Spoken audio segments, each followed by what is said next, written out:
Ẹ káàbọ̀ sórí ìkànnì yìí. Tó bá jẹ́ ìgbà àkọ́kọ́ tí ẹ ń bá mi pàdé rèé, ẹ bá mi like, ẹ comment, ẹ share, kẹ́ subscribe. Àwọn ohun tí ẹ máa wò lórí ìkànnì yìí, ohun ni àwọn ohun tí ó ń lọ láwùjọ wa tó sì máa kọ́ wa lọ́gbọ́n. Ẹ máa bá mi ká lọ. Mo kí gbogbo wa pé a kú ìsinmi òní, a kú àtàárọ̀, a kú ìmúraṣẹ́ ọ̀la. Ọjọ́ tí ń po fírí òrùn tí ń rebi àti wọ̀, òrùn ti wọ̀ already.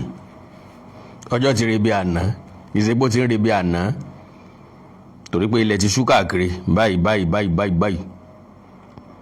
So, mo kí gbogbo ọmọ kóòtù òjíire bí o, pẹ̀tù kú dédé àkókò yìí. Níbikíbi tí afẹ́fẹ́ kìíní ń fẹ́ dé, níbikíbi tí ẹ ti láǹfààní láti máa wò mí, láti máa gbọ́ mi. Arílùmọ́ bí owó ọ̀rọ̀ yín náà ni, tí ó tún so lówó ẹ̀ ní mọ̀sọ̀mọ̀sọ̀ pápápá ni. Bẹ́ẹ̀ bá gbàgbé, lónìí ni gómìnà ìpínlẹ̀ Ọ̀yọ́ onímọ̀ ẹ̀rọ Seyi Makinde lọ ṣàbẹ̀wò sí ahoro ẹ̀sìn ẹ̀lẹ̀ àti yáwọ́tà, wọ́n kó wọn papọ̀ náà ni, láti lọ ṣàbẹ̀wò sáwọn èèyàn tí wọ́n jí àwọn èèyàn wọn gbé, láti lọ tù wọ́n lọ́kàn, dá wọn lára lé, fi wọ́n lọ́kàn balẹ̀, fún wọn nírètí. So, lo and behold, gbogbo nǹkan tí lára nǹkan táwọn èèyàn yìí fẹ́ náà nìyẹn. Ìtara, kéèyàn nítara, kéèyàn bá yàn kẹ́dùn lásìkò tó yẹ ká bá yàn kẹ́dùn. Kì í ṣe ilé ìta àgbọ̀ nǹkan kan lọ́dọ̀ àwọn ìyàwó gómìnà káàkiri ilẹ̀ káàárọ̀ òjíire. Ó wà very very unfortunate, and yóò jẹ́ nǹkan tí ò dùn mọ́ mi tí wọ́n bá ń pè wọ́n ní first lady. Honestly, yóò jẹ́ nǹkan tí kò bá mi lára mu tí wọ́n bá ń pa àwọn ìyàwó governors wa ní first lady. Tẹ́lú mi bá fẹ́ address wọn á ní you are our mother fáwọn ọmọ wọn ni o, mother fáwọn ọmọ wọn ni o. Agbájé ló bá bẹ̀ẹ́ lóògùn àǹfààní mọ̀lẹ́bí wọn nìkan ni o, because Yorùbá lè rà tó bá fi ní pégi ṣe lè yán wọn dànù. Kò sí ẹni tó dá aláyé tó máa yin rẹ̀ tí ó kíra ẹ̀, àyàfi baálẹ̀ kan òkè ọ̀hún tí máa ń sun rárá kíra rẹ̀ bí bá ń ròde. Ntọ́dẹ̀ fi ń ṣe bẹ́ẹ̀ náà ni pé kẹ́ ẹ má sọ pé òun náà ò sí ń lé. Ṣé understand? Àwọn nǹkan kan wà tó jẹ́ pé bẹ́ẹ̀ yóò tiẹ̀ sojú ayé, èèyàn yóò sojú ayé. Gbogbo àwọn ìyàwó governors, ó yẹ ká gbọ́sẹ̀ ìbánikẹ́dùn látọ̀dọ̀ wọn, kíròyìn ó gbé, yóò jẹ́ ìdálọ́kànlé fún àwọn ẹbí tí ọmọ wọn ń bẹ ní inú igbó. Oníkangun ló nìkangun, àmọ́ kangun síwájú ra wa lọ. Ọ̀gbọ́ Yorùbá ní tí ilé bá kan lé tó ọ̀dẹ́ kan ọ̀dẹ̀, káwọn tí ń gbénú ẹ̀ ó pọ̀ ju yanrìn òkun lọ. Ẹni a bá fẹ́ la fẹ́, ẹni tá a bá nífẹ̀ẹ́ ní tó irin mi lókun ní lójú ẹni, ní tóbi lójú ẹni, ẹni tá a fẹ́ bí abẹ́rẹ́ ní rí. So, to the best of my understanding, ó wà very very unfortunate. Lóòótọ́ a lè force wọn, yes, let me put it that way. We can't force them. A lè force wọn. Bó ti wù ní là ṣe mọ̀lẹ́ ẹni. Ìbá wù kó fi tẹ́lẹ́dẹ̀ jẹ sàárì. Bó bá ti wù ní láti ṣe nǹkan ẹni, bọ́n ti fẹ́ ṣe tí wọ́n náà ṣe ń ṣe yẹn. Unfortunately enough, àwọn kan bẹ́ẹ̀ tọkọ wọn ò lọ lẹ́ẹ̀kejì, bọ́kọ wọn sì fẹ́ lọ lẹ́ẹ̀kejì. Wọ́n mọ̀ bá wa kan wà tó jẹ́ pé àkáǹtì nǹkan kan, routine ni, kò sí nǹkan tó kàn wá dàbí alára. Ẹni àmọ́rí ìbá kú ni, ntọ́ bá rí ó ṣẹlẹ̀, ibi tá a bá wà náà la wà. So, ó lè má jẹ́ kí wọ́n rí àṣìṣe wọn lọ́pọ̀ ọgbà. Having said that, ṣé ká kí Seyi Makinde? Ṣé àyìn sí àlùlọ́gọ̀ ẹnu bó ṣiṣẹ́? ṣé kí n sọ òótọ́ ọ̀rọ̀ kan fún wa? Ẹ dákun bẹ́ẹ̀ ṣe ń wọlé òun, ẹ bá ń pín prógrámù yìí. Kò yẹ kí n ṣẹ̀ṣẹ̀ sọ, torí bí mi sọ náà ẹ̀yin ìyá ẹ̀yin bàbá mi ẹ bá mi pín. Ǹbẹ́yìn náà ní lánàá ẹ̀yin ń jẹta, ẹ̀yin náà lè ń bá mi ṣe. Ṣùgbọ́n fáǹfààní àwọn tó ẹ̀ṣẹ̀ ń wọlé tí wọ́n lè mọ̀ wípé pínpín là á pín ti fi dá àwọn ibi tó yẹ kó dé. So ni mo fi ní kí n sọ fún yín o pé kẹ́ ẹ bá mi share program yẹn bẹ́ẹ̀ ṣe ń wọlé. Now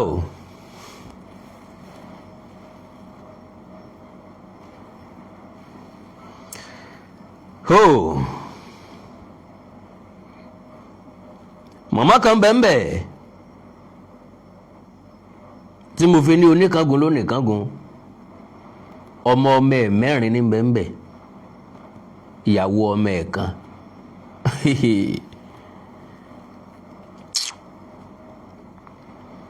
Oorun ò lè kùn wọ́n lójú nínú ilé wọn.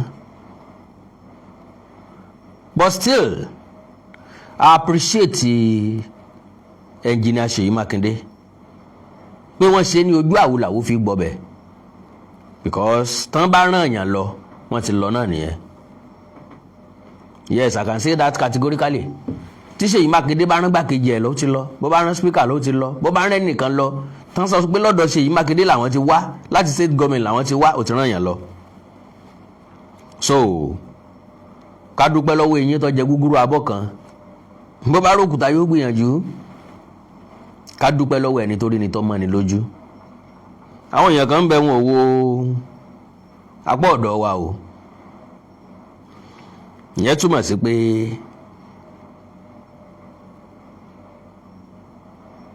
kú iṣẹ́ ní mórí iṣẹ́ yá.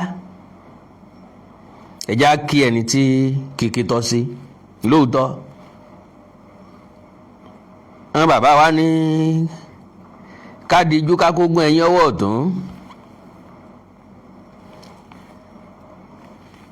ká bùrìn ká kó ọgbẹ́ ẹ̀yìn sọ́wọ́ òsì, ká wá wẹ́fẹ̀ yìn rìn wọ́gbó sẹ́yìn lọ.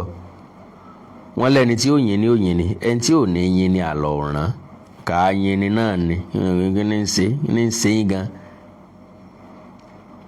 So òye yé mi pé ó possible kí àwọn ọ̀pọ̀lọpọ̀ èèyàn ti rí ìṣẹ̀lẹ̀ tó ṣẹlẹ̀ ń bẹ̀, but still àkàndọ̀rọ̀ àwòkòǹkò gbólóhùn kan gbólóhùn méjì a gbọ́dọ̀ má sọ sí. Eléyìí ló gbèmí náà wá. Òjìlá òrìbí sáré fóòrùn, ẹ gbà mí mo ṣe rí ni. Kennedy iṣẹ́ tá a rán kọlọkọ ń ṣe nínú oko. Àdá nìkan ní yàbàrá jukọ ẹ̀bá ọ̀nà. Òwò àdámọ̀ ní káàdá lẹ́yìn tọkọ ní ìyọkọ lẹ́nu. Mo kí káàbọ̀ lẹ́ẹ̀kan sí. So gómìnà Seyi Makinde lọ. Wọ́n lọ́rọ̀ tó délẹ̀ yìí ìrànlọ́wọ́ àwọn aráàlú làwọn nílò. À ń cooperate. Àbá cooperate ni. À ń cooperate. Àwa náà mọ̀ pé without cooperation a lè achieve goal wa. So we are cooperating.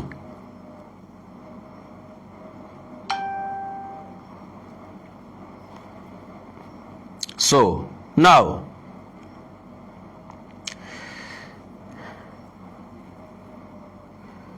àwọn èèyàn jókòó pọ́ lọ́rùn kalẹ̀, wọ́n ń wò rere ayé,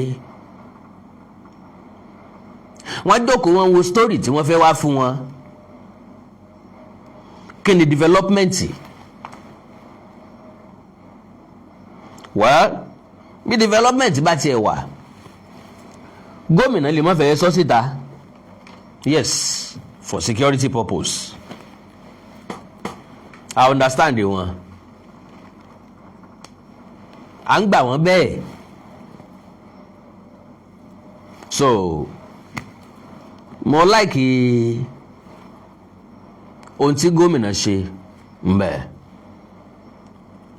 Màmá yẹn kàn sáà tẹnumọ́ náà ni ọmọ òun 4 ńlọ wà ń bẹ, ìyàwó ọmọ òun lọ́gbọ́mọ pọ̀n tí ń sọ̀rọ̀ tẹ́ ń wò yẹn. So governor dey promise pé tí ó bá ná wọn ni yóò ná wọn, àwọn gbà àwọn ọmọ yẹn jáde padà, we trust him. Àwọn gbà àwọn ọmọ yẹn jáde láàyè àtàláfíà, we trust him. Àwa náà dẹ̀ mọ̀ pé wọ́n ò rí wọn gbà padà. So àdún wá need láti ṣẹ̀ṣẹ̀ sọ pé báyìí ni kí wọ́n ṣe rìn, báyìí kọ́ ni kí wọ́n ṣe rìn, because to the best of my understanding wọ́n ní àjọṣepọ̀ pẹ̀lú àwọn ọ̀jọ̀gbọ́n nínú ìmọ̀ ìdáàbòbò rẹ̀ ni. Wọ́n láwọn ọ̀mọ̀wé, wọ́n láwọn amòfin, wọ́n sì láwọn tó kúnjú òṣùwọ̀n dáadáa. Wọ́n ti gbọ́ ohun tí màmá yẹn sọ wípé wọ́n ti píìkì ẹnìkan láàrin àwọn tí wọ́n fẹ́ pa bí ìjọba bá kọjá àyè. As in tíjọba rò pé àwọn gbọ́n, àwọn wá fẹ́ lo owó agbára tàbí wọ́n máa pẹ́ kí wọ́n tó dá wọn lóhùn.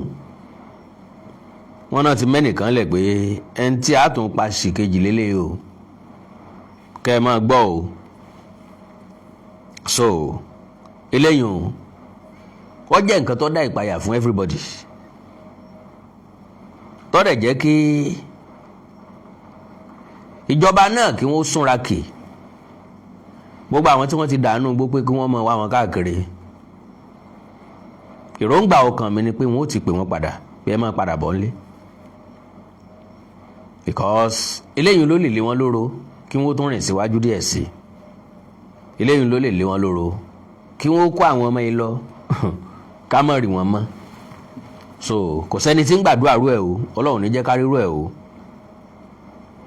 because gbogbo nǹkan pátápátá ká máa fi wúrora wa wò.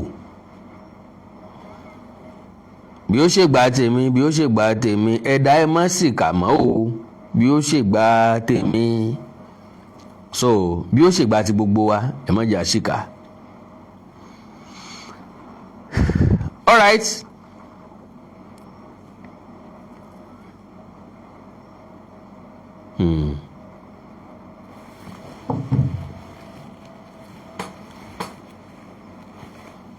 Ẹja kọ́kọ́ gbọ́rọ̀ lẹ́nu màmá àgbàlagbà yẹn. Gbogbo ẹ̀yin náà lẹ́yìn wa, ẹ dákun ẹ ràn wá lọ́wọ́ nítorí Ọlọ́run. Ẹ dákun ẹ ṣàánú wa, gbogbo àwa òbí pátápátá mo gba ẹnu wa sọ̀rọ̀. Nítorí pé èmi nìkan tẹ́ rí ọmọ mi 4 àti ìyàwó ọmọ mi tó pọn ọmọ tó jẹ́ tíṣà fún sùkúù nọ́sírì níbẹ̀ báwọn. Ẹ dákun ẹ gbà wá, ẹ ràn wá lọ́wọ́. Ọlọ́run ní tún yín sínú òun wáyé. Ọmọ mi 4 àti ìyàwó ọmọ mi. Ìyàwó ọmọ mi lọ́pọ̀ ọmọ lẹ́yìn ní sọ́ọ̀tẹ̀ òwò. Ẹ dákun nù ni mo wà báyìí, ẹ dákun ẹ jàdọ̀bò mi, ẹ dákun ẹ ṣàánú wa. Gbogbo àwọn ọmọ yẹn dákun bá wa tú wọn lẹ̀. Ẹ dákun ẹ ràn wá lọ́wọ́ ọmọ pẹ́ ní sí iná ìrẹ̀lẹ̀ bá wa ti sẹ́yìn. Lórúkọ Jésù òní sáté mi o. Gómìnà ti gbọ́rọ̀ yín. Ọmọ mi náà rí ìyàwó ọmọ mi wọn ní mọ̀ ń wà.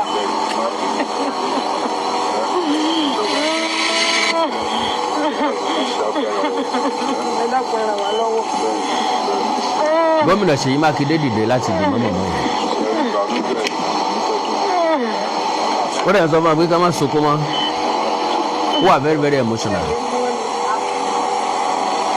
God bless Governor Seyi Makinde. Ẹ já fún lélẹ̀ yìí o.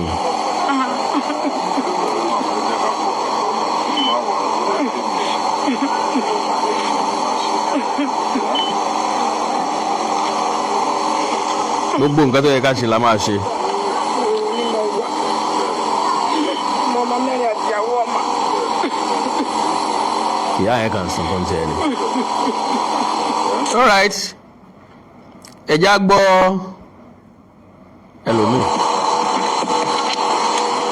Èmi ni ọkọ principal community high school Aare sele, èyí tí àwọn agbẹnipa lọ gbé sí àkàtà wọn. Gómìnà wa, a dúpẹ́ lọ́wọ́ yín. Kò sí bí a ṣe lè dúpẹ́ tó lè tó, nítorí pé a mọ àwọn akitiyan tí ẹ ti ṣe látìgbà tí ọ̀rọ̀ yìí ti ṣẹlẹ̀. Ẹ ṣàlejò wa. Èmi ni Dean Renewable Natural Resources ní Ìṣẹ́yìn, a sì mọ ribiribi tí ẹ ṣe fún wa. Tí mo tún fẹ́ sọ ni pé ẹ ní sàṣetì lórí ọ̀rọ̀ yìí, kò sì ní sú yín, kò ní rẹ̀ yín. Gbogbo àwọn èèyàn wa tó wà ní àkàtà àwọn èèyàn wọ̀nyí, ẹ dákun, à ń bẹ̀ yẹn má jẹ́ kó rẹ̀ yín sà. Àtọmọdé àtàgbà wọn, ìyàwó mi ni wọ́n ń lò láti fi ṣe fídíò tí wọ́n ń pín káàkiri. It's very disheartening and depressing. Mi ò ní sọ jù báyìí lọ sà, mo mọ̀ pé ẹ lè ṣe ẹ kájú ẹ̀ sì jù bẹ́ẹ̀ lọ. Ẹ ṣe ń gómìnà, ẹ ṣe. Wọ́n pe Fúnmiláyọ̀ Òjó, bàbá ẹ̀ lọ jókòó.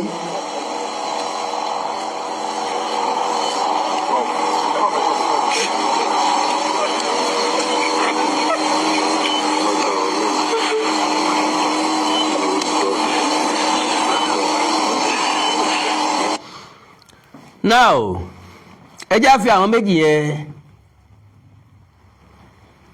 pé gbogbo àwọn òbí ọmọ ló ti sọ̀rọ̀. Agota ló dọ̀ àlọ́ta lọ́lọ́ ata ò nítorí ẹ̀ kó pàwàdà. Ntẹ́ everybody ń retí òní result. Bọ́mọ lọ school láti January di December. Bọ́n bá parí sáà tán parí term ní táwọn parents wà after result.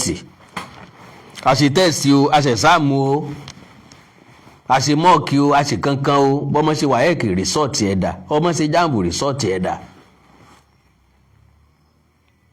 Ọmọ parí section kí ni result yẹ, ọmọ parí school kí ni result yẹ. So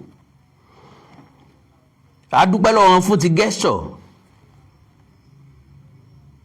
ń bọ̀ lọ́rọ̀ dé, àwọn ọmọ ìkájọ́ sí ni. Àsìkò òjò la wá wà yìí, bó bá jásìkò ẹ̀rùn a sọ pé òru ọmọ mú wọn. Eléyìí tí ò lótútù àyà tẹ́lẹ̀tẹ́lẹ̀ ṣé kò ní ní báyìí. Concern mi ṣá ni ló ń jẹ tí wọ́n jẹ.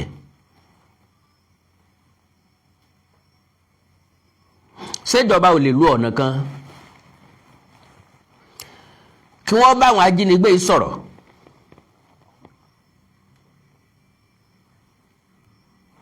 pé ẹ ṣe já ṣe báyìí níwọ̀n bá àgbà tí negotiation ń lọ lọ́wọ́, ẹ gbà wá láàyè ká mọ rán èèyàn méjì wá tí ì ṣe security láti gbóúnjẹ wá fún yín pẹ̀lú àwọn ọmọ yìí.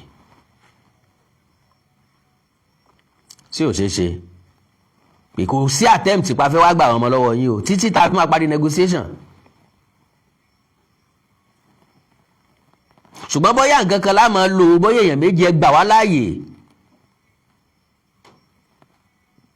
tàbí bóyá èèyàn kan lẹ́mọ̀ọ́rán wá síbi báyìí tí ó máa gbóúnjẹ níbi báyìí, a máa gbé síbẹ̀ nígbà lásìkò báyìí. Ṣé ó possible kí gọ́ọ̀mẹ̀ntì ó faṣọ òbúra ránṣẹ́ sáwọn ọmọ yẹn? Ẹ má bínú. Kí gọ́ọ̀mẹ̀ntì ó raṣọ oríṣi méjì sí mẹ́ta tàbá àwọn ẹlẹ́yinjú àánú. Mo kàn ń mu wá bí àbá ni o. freedom àwọn ọmọ yìí ló jẹ wá lógún, àyàngbé ajá nìyẹn. ṣùgbọ́n ká já ó tó gbẹ kí là á jẹ kí là á mọ̀ jẹ. freedom wọn jẹ wá lógún, ṣé wọn ó pè é ńgbà tán bá padà dé ọjọ́ wo náà fẹ́ fi wọ́n lẹ̀ gangan?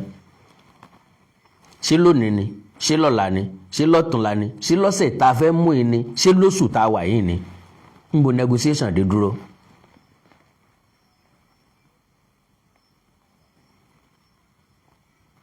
ṣé èpo ogi làwọn ọmọ ọlọ́mọ mọ̀ jẹ àbẹ́wé koríko láì ṣẹranko? sáwọn tí bẹ́ẹ̀ ń dáná oúnjẹ fún wọn, wọ́n dáná oúnjẹ fún wọn sà, wọ́n dáná oúnjẹ fún wọn mà.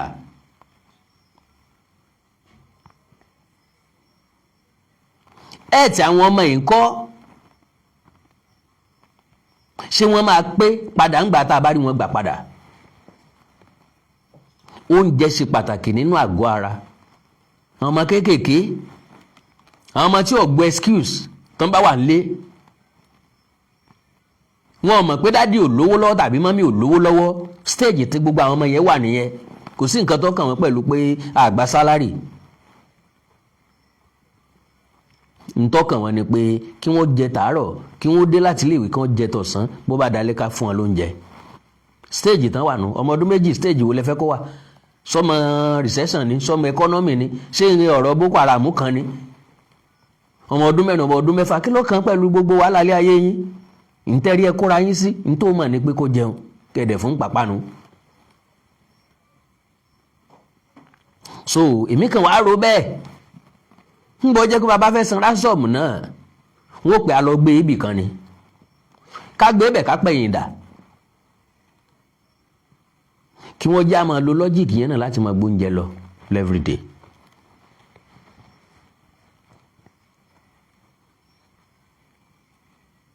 àwọn tó bá gbóúnjẹ lọ kí wọ́n máa wẹ̀yìn, kí wọ́n máa bá kàn náà padà, kàn máa owó oúnjẹ tékèwé ní kàn máa gbé lọ síbẹ̀.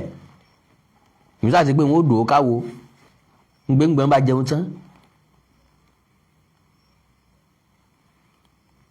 kádẹ̀ pé kí gbogbo security ti ń bẹ́nu gbó kí wọ́n jáde náà. ẹ má bínú o, a lè kọ́jọba o, ìjọba mọ̀ ọ̀nà tí wọ́n fẹ́ gbé gbà. àbá ni àbá la sì kó dànù, kò sẹ́ni tí kó alábàá dànù. torí pé ìlera àwọn ọmọ yìí ó ṣe pàtàkì, ó ṣe kókó. ìpayà tí ń bẹ lára wọn eléyìí ń dúró sáàyè ọ̀tọ̀ gédéǹgbé. wọ́n bá kọ́kọ́ kó wọn jáde ń bẹ nǹkan kọ́kọ́ lọ tọ́jú gbogbo wọn náà. kódà kan má lè wẹ̀.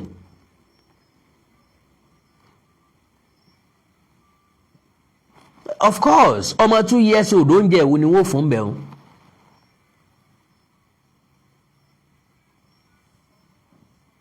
wọ́n dẹ̀ ti ń lo 15, 16, 17, 18 days ń bẹ̀.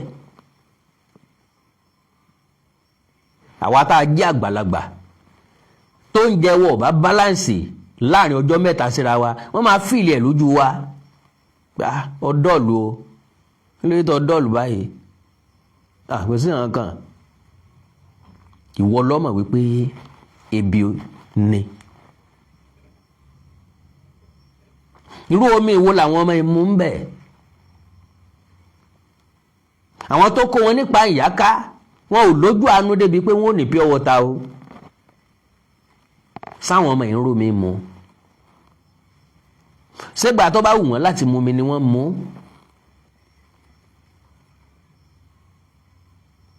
bó bá ṣe é ṣe agbára gọ́ọ̀mẹ̀ntì kà ẹgbẹ́ omi nù kúlà oríṣiríṣi, ẹgbẹ́ oúnjẹ nù kúlà.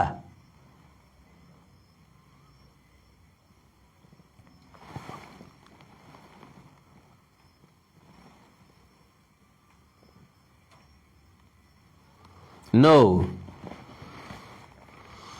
dáàdì mi kan sọ ń bí pé kò possible torí àwọn èèyàn tí ọ̀dà àwọn yẹn lérò pé gọ́ọ̀mẹ̀ntì fẹ́ mú àwọn ní no negotiation ni. kì í ṣe bí táwọn ọmọ wà náà máa gbé ransom lọ. ransom tán lè sọ pé kẹ́ ẹ lọ san ní Kwara State, ransom tán lè sọ pé kẹ́ ẹ lọ san l'Ogun State. so same tactics wọ́n lè lò.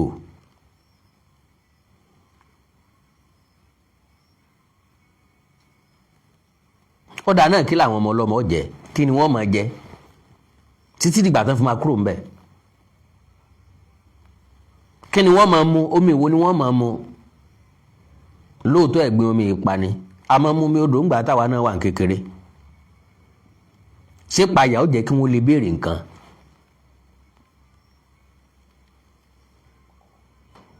ṣé payà ó jẹ́ kí wọ́n lè béèrè ṣé tí wọ́n bá béèrè ṣé wọ́n dá wọn lóhùn to the best of my understanding láwọn ibì kan wọ́n bá jiyàn gbé bẹ́ẹ̀ wọ́n máa ń tọ́jú àwọn tí wọ́n jí gbé wọ́n fi jíjẹ àti mímu tẹ́ wọn lọ́rùn pé nǹkan kan ò gbọ́dọ̀ ṣe wọ́n because òkèlè tí wọn náà tó fẹ́ pọ́n lórí rèé àwọn ọmọ náà ni wọ́n kó dání tán fẹ́ fi gbowó so nǹkan kan ò gbọ́dọ̀ ṣe wọ́n ṣùgbọ́n gbà tọ̀rọ̀ ti di gbogbogbò tí federal government ti gbọ́ tí state government ti gbọ́ àwọn méjèèjì ọ̀dẹ̀ lè káwọ́ gbéra àwọn Tinubu náà ó sì máa múra sí ni ṣé gbàgbé àwọn ọmọ Chibok àárín wọn gbà padà pé o títí dòní olónìí àárín wọn gbà padà pé o àwọn kọ̀ọ̀kan wọ́n mórí bọ́ wọ́n fẹ́ àwọn kan láya wọ́n tà àwọn kan lẹ́rú lọ sí Chad lọ sí Niger lọ sí Cameroon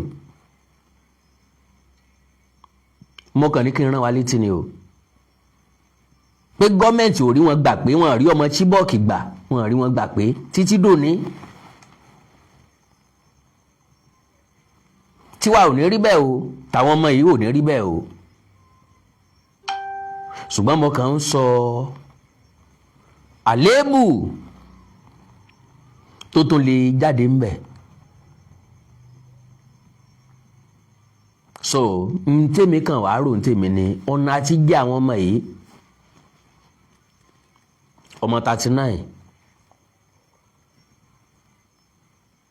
olùkọ́ 6 ló ṣẹ́kù síbẹ̀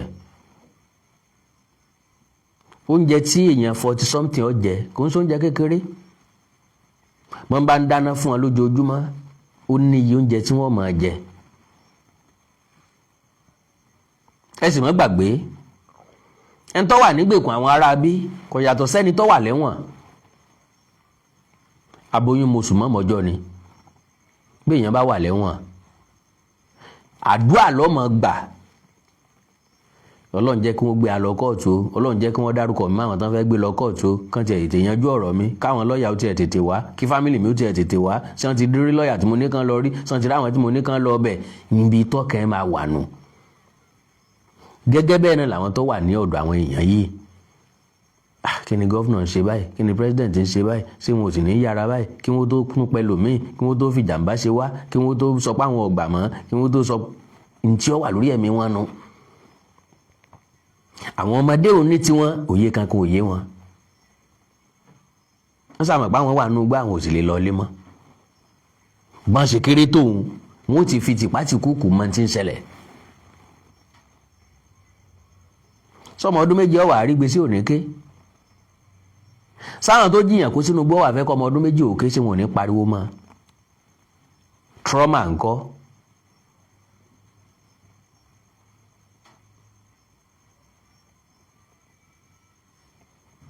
God bless you sir God bless you ma so gbogbo àwọn nǹkan yìí lèmi ń rò gẹ́gẹ́ bí èèyàn ẹlẹ́ran ara ẹ̀yin dádì àti mọ́mì mi kí la sọ pé a fẹ́ ṣe fáwọn ọmọ ẹjọ́ pé ká máa fàdúrà ràn wọ́n lọ́wọ́ lọ ìgbésẹ̀ lọ́wọ́ kí o ṣùgbọ́n nínú àdúrà wa náà ẹja máa fi ṣe kọ́lọ́run làwọn ọmọ yìí kó tètè là wọ́n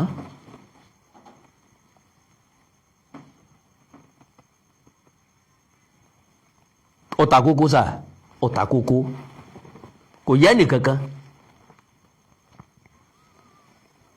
ká ní bí Seyi Makinde ṣe déhùn báyẹ bó ṣe débẹ̀ ní ìsìnkú aṣọ pé ẹ má wọ́ọ̀rì ọ̀rọ̀ ti dórí ibì kan dúró ká mọ̀ retí ìgbà tí wọ́n san ránsọ́ọ̀mù ìgbà tí wọ́n fàwọn èèyàn ilẹ̀ ni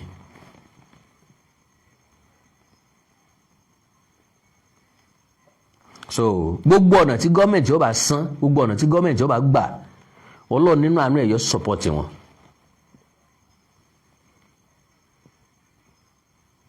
àánú àwọn ọmọ ìṣe mi pọ̀ o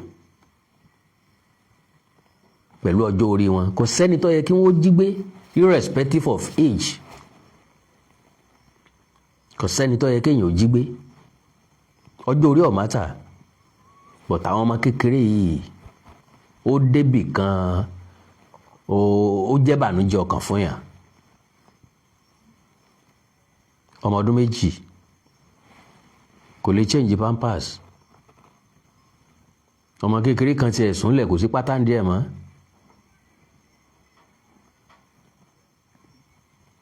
Náà picture tá a rí.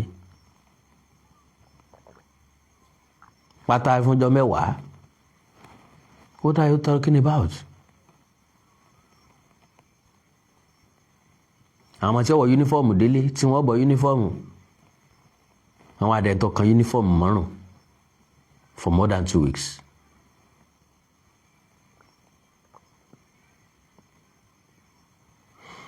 Nta máa ń sọ lélẹ̀ pé bí ṣe yáwó kọ́ ní ṣe yáfà. Wàhálà máa dùn bẹ̀rẹ̀. Ìparí ẹ̀ là kì í mọ̀. Ó dàbí ogun náà ni. La fi máa sọ pé prevention is always better than cure. Kéèyàn yàgò, kéèyàn dènà fún àrùn ó dájú kéèyàn lárùn kó máa treat ẹ lọ. Ká létò ààbò wọ̀ mẹ́hẹ ni. Ká ní gànà wọ̀ làlẹ́yìn. Atẹ́gùn fẹ́rẹ́fẹ́ ò ní yọ wọlé. Bógiri wọ̀ bá lanu.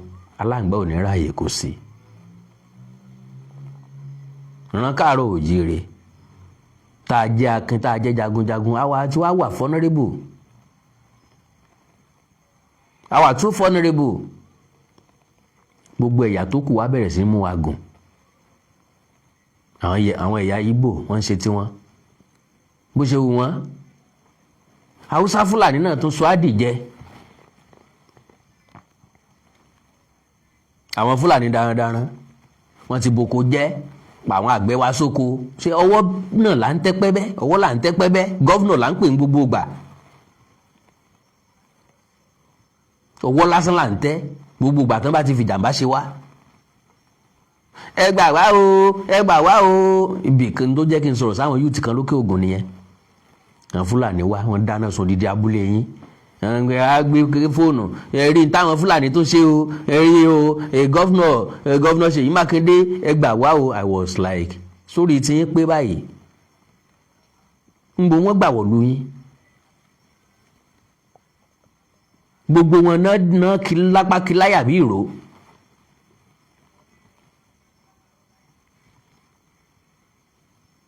So kò sí gbèsè nǹkan tẹ́yìn lè gbé. Gọ́vnọ̀ lẹ́ ń pè. Ṣé gọ́vnọ̀ wá sínú ìlú yín ni? Ká sọ pé kán máa kó security káàkiri gbogbo ìlú káàkiri. Security mélòó ni ó wà ń lù tiwa nísìn? Náà máa fẹ́ kó wá. Sọ́jà mélòó ni wọ́n pín kàn wá? Tán bá ní kán pín sọ́jà Nàìjíríà sílùú kọ̀ọ̀kan. Civil defence mélòó ni ó kàn wá? Bóyá 2, bóyá ẹyọ kan. Iṣẹ́ kí wá làwọn eléyìí ó ṣe?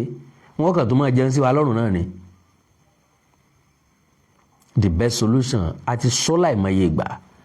Ààbò ara ẹni láàbò ìlú. Ìlú kọ̀ọ̀kan kí wọ́n bójú tó ààbò ìlú wọn. Ọlọ́run tó ní já gbọ́ pé wọ́n tún jíyàn kan gbé o. Àjèdè kìí sí jẹ̀ kan mọ́. Wọ́n ti rí sọ̀mùsọ̀mù tí ń bẹ́ẹ̀. Àwọn bàbá àsàlẹ̀ wọn mọ̀ kì án láyà pé kán mọ̀ wọ́rì. Níbo làwọn tí wọ́n ń mẹ́kọ̀ ni wọ́n ti ń rí network. Bó wá di lọ́la lágbára Ọlọ́run wọ́n sọ network tán lò fún ọ àti bí wọ́n ṣe ń ṣe tó lè mọ̀ wípé wọ́n wà prepared. Logistic wọ́n gbóná gan, wọ́n sì ní àwọn alágbára tó ń báàkì wọn. Ṣùgbọ́n àti kó sí wọn lọ́wọ́ lọ́tẹ̀ yìí ọ̀nà àti bọ́ ló kù. Ọ̀rọ̀ wa ti dewúrẹ́ tó wọlé aláwo. Ẹ̀sọ̀ pẹ̀lẹ́ ẹ̀ tàn jáde níbi bó ṣe kẹ́ gbé rí kẹ́ gbé ẹ tàn jáde kó wá jẹ ní ó fi bọ́ bí bẹ́ẹ̀ bá sọ pé ẹ fẹ́ lé gbogbo tán ganan yín wọ̀ nílẹ̀ ẹ sì gbọ́n gbàgbé ọ̀pálámbọ̀ tí èbó bó bá ti fọ́ kò sónígbà sọ tí ó tún sọ padà mọ́ inú igbó nílé ẹ lọ́ọ́ dànù igbó ni. So yẹn túmọ̀ sí pé bàbá ẹ fi tìpátìkúùkù mú wa gírígírí tán bá ṣe àwọn ọmọ yẹn níjàmbá yóò padà wá dùn wá o. Ọlọ́run sì ní forí jì ẹni tó bá pùsì wọn tí wọ́n fi ṣe àwọn ọmọ yẹn léṣe tàbí tó ṣe ẹnìkan léṣe ń bẹ̀ àánú Olódùmarè nífẹ̀ẹ́ nìkan kan sílẹ̀ o. Awítówí asán kankan ò sí, gbogbo ala ti gbọ́ pé Seyi Makinde ti lọ bẹ̀.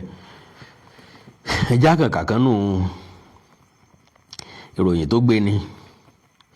Makinde visit families of abducted pupils teachers, file safe return. The visit comes amid growing anxiety and public outrage over the recent abduction of dozens of school children and teachers in Oyo State.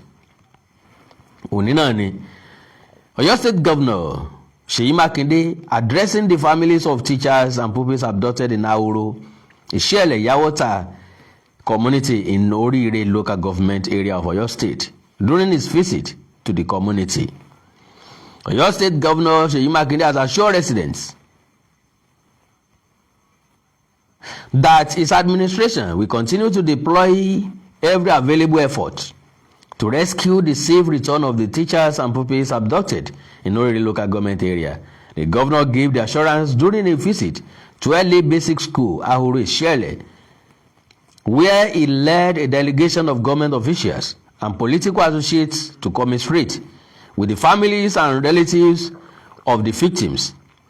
Addressing members of the community, Makinde appealed for patience, understanding, and cooperation, urging residents to avoid apportioning blame to either the federal or state government and instead unite behind efforts to rescue the abductees. Àwa náà ti sọ bẹ́ẹ̀ àsìkò dídá àyàn kan lọ́bì kọ́ la wà yìí o, àsìkò kí gbogbo all hand must be on deck bí wọ́n ṣe àbí desk bí wọ́n ṣe máa sọ bẹ́ẹ̀ ilé ìbò ṣe sọ ni o, gbogbo apápátá la nípa pàtàkì láti kó ń bẹ̀. Your state governor Seyi Makinde consoling Professor Wole Alamo, husband of the school principal who was abducted, along with teachers and pupils in Aare, Isele Yawota community, Orire local government area of Oyo State during the governor's visit to the community. The governor sympathized with the affected families and wider community, describing the incident as unprecedented, particularly because it involved the abduction of underage children. He noted that while the victim families and the community were deeply traumatized by the incident, he shared in their pain and concern. According to him, regardless of any grievances the abductors may claim to have, their actions remain cruel, unacceptable, and inhuman. Makinde also recalled the sacrifices made by operatives of the Western Security Network, codenamed Amotekun, some of whom have lost their lives while tackling security challenges across the state. He disclosed that since the abduction occurred, he has been holding security meetings twice daily and working closely with relevant security agencies to facilitate the safe return of the victims, which is very, very true. Torí pé òun gangan ò ní lójú oorun, ṣé àwọn tí ó máa pè ní, ṣé tí ó ń bi tó náà máa káàkiri ni, so bó ṣe rí nìyẹn.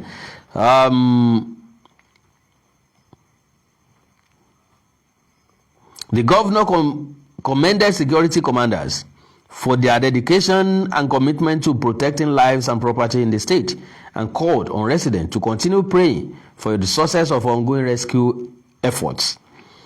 He said, and I quote, "Don't cry. Don't cry. I have come here today because of you. You installed this government. I want to let you know that this government is responsible to you. By the grace of God and your cooperation, we will bring back our children and the teachers. Please, I want you to cooperate with us because we are doing everything humanly possible to get our children and teachers back. This is not the time to start trading blame on who should be responsible for the release of these children between the state and federal government. This is just the time to come together to rescue our children and their teachers. I feel your pain, but have trust in us." During the visit, family members of some of the abducted victims made emotional appeal to Governor. Among them were Professor Wole Alamo, husband of the abducted school principal, Mrs. Fumilayo Ojo, whose daughter-in-law and 4 children are among those being held captive. And Mr. Aliu said a relative of one of the victims, Aliu Saidi, a relative of one of the victims, they urged the governor to intensify efforts to ensure the safe return of their loved ones. Makinde later held a private meeting with the families of the abducted pupils and teachers, during which he discussed ongoing rescue efforts and reassured them of the government commitment to rescue the victims' release. The abduction occurred on May 15 when suspected gunmen stormed Baptist Nursery and Primary School, Yawota Community Grammar School, and Early Primary School in Nishele, Orile local government area, and kidnapped 45 pupils and teachers. Your state governor Seyi Makinde, addressing the family of teachers and pupils abducted, tragedy struck days later when one of the abducted teachers, reportedly a mathematics teacher, was said to have been fined by the attackers. The incident drew widespread condemnation, with both Governor Makinde and President Bola Tinubu promising swift actions to rescue the victims and bring the perpetrators to justice. All right, Ọlọ́run fún iṣẹ́. However, with many of the abductees still in captivity more than 2 weeks after the attack, concerns have continued to mount across Oyo State and beyond. The growing frustration culminated in a peaceful protest last Monday in Ogbomoso, where teachers suspended classroom activities and marched to the Teaching Service Commission (TESCOM) office to demand urgent government intervention. Meanwhile, Ogbomoso nìkan kọ́ ló yẹ kí wọ́n ti ṣe bẹ́ẹ̀. Ó yẹ kí wọ́n ṣe bẹ́ẹ̀ jákèjádò ìpínlẹ̀ Ọ̀yọ́, ó yẹ kí wọ́n ṣe bẹ́ẹ̀ jákèjádò ìpínlẹ̀ Ọ̀ṣun, ó yẹ kí wọ́n ṣe bẹ́ẹ̀ káàkiri gbogbo ilẹ̀ Yorùbá ká lè mọ̀ wípé ọ̀fọ̀ ṣẹ̀ wá. Tó bá já wọn ìlú tó dáa ni wọ́n máa jẹ́ kán mọ̀ pé ọ̀fọ̀ ṣẹ̀ wọ́n. Carrying placards and with various inscriptions, the protesters called on authorities at all levels to intensify efforts to rescue the release of the abducted pupils and teachers. They also urged the government to strengthen security around schools and guarantee safer learning enforcement for both students and education workers. Well, ẹ jẹ́ kí sáré sọ gbólóhùn kan tó jẹ́ òótọ́ ọ̀rọ̀ kó tó rí pé wọ́n máa lọ láti sọ fún gọ́ọ̀mẹ̀ntì pé kí wọ́n pèsè ààbò sílé ìwé kò possible o. Lo and behold, that is 100% reality. Láti ìgbà tá a ti ń lọ ilé ìwé láti mọ̀ pé school kọ̀ọ̀kan ni máa ń ní security fún ilé ìwé ẹ̀, school kọ̀ọ̀kan ni máa ń ní teacher fún, àbí ni máa ń ní gate man fún ilé ìwé ẹ̀. Mo rántí dáadáa láwọn àkókò kan àwa tá a jẹ́ máa ń no wọ̀ lásìkò ní local government mi, yes mo rántí dáadáa, tó jẹ́ pé àwọn ọmọ òkè ń dúró sí class during the class hour. Wọ́n máa rìn káàkiri rìn gbèrègbèrè, ẹ máa rí wọn nínú igbó, ẹ máa rí wọn gbòòrò, ẹ rí wọn lé oúnjẹ ní time tó yẹ kán wà nínú class tí ò kì í sàsìkò jáde jẹun. Mo rántí dáadáa school méjì kan fèsì ara wọn lọ́dọ̀ wa, àwa máa ń no wọ̀ ni wọ́n employ káwọn bá wọn ọmọ tá a bá ti rí gbòòrò tí uniform wà lọ́rùn ẹ̀ during the school hours, àwa aláwọ̀ wọn dẹnu géètì àfọ̀n punishment, kálukú wọn dẹ̀ ń gbé ilé ìwé láyé ìgbà náà. Sẹ̀mọ̀ pàwọ̀ ní àní nǹkan ìjà olóró tá a gbé káàkiri ṣùgbọ́n a ní kòbókò. So láyé ìgbà náà ni o. So nísìn ilé ìwé tó bá fẹ́ kí ètò ààbò ilé ìwé òun ó rú gọ́gọ́, kálukú ni ó ṣàkitiyan o. Ṣé tí gọ́ọ̀mẹ̀ntì bá provide security fún public school, sáwọn náà ni ó provide fáwọn ti private school. Àwọn kankan bẹ tí ò kí ń sojúṣe ìjọba, ilé tó jójúṣe tiwa náà ẹ já ṣe ká fi kúnra wa lọ́wọ́. Ọ̀tún wẹ òsì, òsì wẹ ọ̀tún lọ́wọ́ fi mọ́ o. Ọ̀tún fún òsì jẹ, òsì fún ọ̀tún, bí wọn bá fúnra wọn jẹ wọn dọ́wọ́ lóró nù. Ìka lábẹ́ ta fi ń lábẹ́ lélẹ̀. Ṣùgbọ́n gbà tá a bá lábẹ́ gbogbo ọbẹ̀ wa tán, tá a wá fẹ́ fọwọ́ báyìí, àṣà lè fọwọ́ báyìí, dandan ni ká fọwọ́ báyìí, àwọn tó kù ọ̀tọ̀ àtàlá. Bí gbogbo nǹkan ṣe gbọ́dọ̀ rí nìyẹn. You play your part, let me play mine. Kí gọ́ọ̀mẹ̀ntì ó play tiwọn, kí kálukú ṣiṣẹ́ ìdójú àmì. Gbogbo àwọn security agent kan máa sọ pé torí pé nìkan kan ò rá wọn kí wọ́n lọ sùn lé, because àwọn kan àtọ́jẹ́ pọ́n tán máa ń pè ní ọdẹ míì yóò kó lẹ́nu bí tán fi sí yóò lọ sùn lé. Àti rírò ẹ̀rí nílé ìwé tèmi gangan lọ, tó jẹ́ pé gbogbo kíní technical classroom àbí nǹkan tán dálẹ̀ ńgbà náà, gbogbo technical equipment tí gọ́ọ̀mẹ̀ntì rà fún wa, gbogbo ẹ̀ wọ́n kó lọ kílẹ̀ ò tó mọ́. Ọdẹ ńkọ́? Ọdẹ sùn lọ, tàbí ọdẹ ti lọlé lọ sùn. Àwọn tí ọdẹ wá, àwọn ará bídì wọlé, wọ́n sì kó ohun tí wọ́n kó. Gbogbo ojúṣe wa ẹ jẹ́ kálukú ṣe, ẹ jẹ́ á ṣe dójú àmì, ẹ jẹ́ ká dẹ̀ ṣe pẹ̀lú ọkàn, ẹ jẹ́ á ṣe pẹ̀lú ẹ̀mí Ọlọ́run ràn gbogbo wa lọ́wọ́. Alódùmarè ní fẹ́ni kọ̀ọ̀kan wá sílẹ̀. Akandọ́ra Ikoko, n ò nílò láti gba ìpè kankan o, ẹ jẹ́ kí n máa lọ ilé. Ìbànújẹ́ ò ní